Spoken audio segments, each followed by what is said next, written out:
윤석열 불법 석방에 대해서 묻겠습니다. 형사소송법 410조 아시죠? 410조 즉시 항고 관련된 PPT 규정입니다. 한번 보시죠. 즉시 항고의 제기 기간 내에는 재판의 집행은 정지된다. 무슨 의미입니까? 즉시 항고 제기 기간이 10일입니다.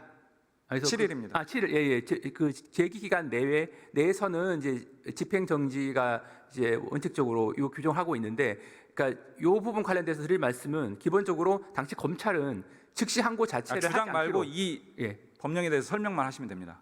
그 기간 내에서는 일단은 이제 보류한다는 취지로는 해석은 됩니다. 보류요? 예. 즉시 항고 기간 7일 내에는 네네. 즉시 항고를 하든 안 하든 네네.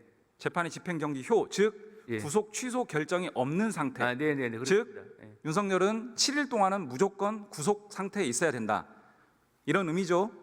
근데 그거는 반드시 그렇게 해석할 것은 아니라는 것이, 기본적으로 옛날에는 3일이었다가 7일로 늘어났는데, 기본적으로 이 취지는 그 기간 내에 숙려를 할 수 있다라는 취지로 이해가 됩니다. 그렇다면 당시 검찰에서는 그 해당 기간 내에 이미 판단을 내렸습니다. 내렸다면 그 기간에서 이제 남아 있다고 해서 계속 보류한다는 것은 어떤 인신의 구속에 관련된 어떤 영장주의를 아까 훼손하는 측면이 있기 때문에 법 제도의 취지 비춰 보더라도 그 기간 내에 즉시한 걸 포기하는 것을 결정을 했으면 바로 조치를 하는 것이 타당하다는 입장입니다. 그렇지 않죠. 문헌이 명백하잖아요. 즉시 항고 기간 내에는 무조건 집행정지효가 있습니다. 만약에 차관 얘기대로 하려면 즉시 항고 포기서를 내야죠. 즉시 항고 포기서 법원에 낸 적 있습니까? 없습니까? 서면으로 낸 것은 없습니다만 이 석방 지휘서를 포기서는 서면으로 제출하는 것이 형사소송법 규정입니다. 이런 법령의 규정도 검찰이나 법무부 몰라요? 당시 석방 지휘서를 구치소에 보냈고 그 관련된 서류를 법원에 대한 제출했습니다. 의사표시로 포기를 해야 된다고요. 서면으로. 모르십니까? 압니까? 그동안 저희가 모르세요? 아세요? 아니 규정상으로는 돼 있습니다만 그동안 저희가 돼 있으면 그대로 해야죠. 왜 법률 규정 위에서 행정을 합니까? 뭐 상소 포기는 원칙적으로 서면으로 즉시 항고가 한다라고 돼 있긴 위헌이라고 합니다. 헌재에서 결정한 적 있어요? 왜 위헌을 행정부가 여기 앉아 계신 장관분들이 다 이 조항 위헌인 것 같아서 행정 집행 안 하겠다 그러면 대한민국 유지됩니까? 검찰은 특권이 있어요? 다만 추후에 위헌으로 판단될 가능성이 굉장히 높은 사항이라. 그 가능성을 왜 행정부가 판단해요?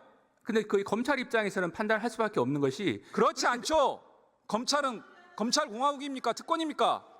아니 구속 기소의 어떤 적법성에 그러면 차관 말씀에 따르면 모든 행정부처와 모든 외청들이 이 조항 위헌인 것 같으니까 나 집행하지 않을래요. 나라 꼴이 어떻게 됩니까? 아니 이 규정은 저희가 위헌이기 때문에 그 조항을 누가 위헌이래요? 아니 위헌 가능성이 높기 때문에 기본적으로 누가 즉시 항고를 판단합니까? 하지 않았다는 겁니다. 아니 위헌적인 결과 발생 가능성이 굉장히 높다고 판단했기 때문에 그런 발생 가능성을 저희가 용인할 수 없다는 생각이었습니다. 자, 마지막으로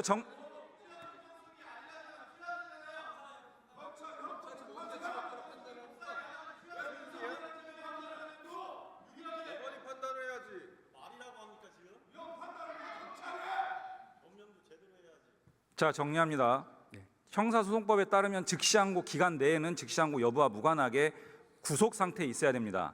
그것을 피하려면 즉시항고 포기서를 서면으로 법원에 대한 의사표시로 법원에 제출해야 됩니다.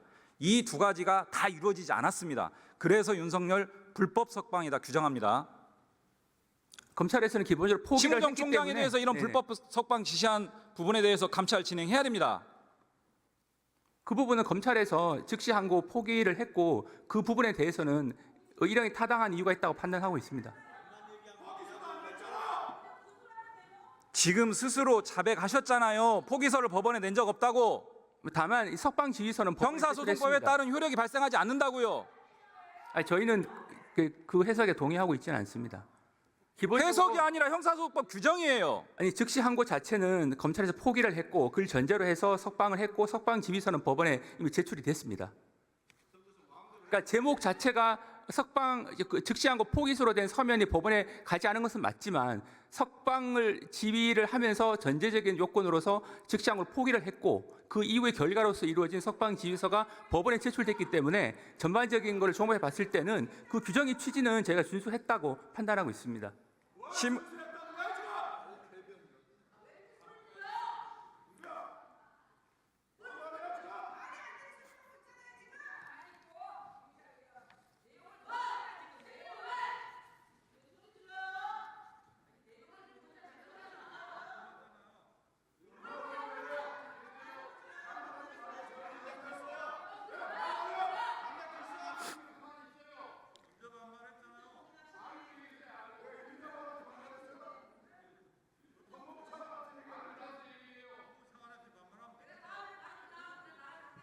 자, 심우정 총장에 대해서 감찰하지 않는 거 법무부 차관의 직무유기가 됩니다. 추진하세요. 검찰의 판단에 대해서는 타당하다고 생각하고 있습니다.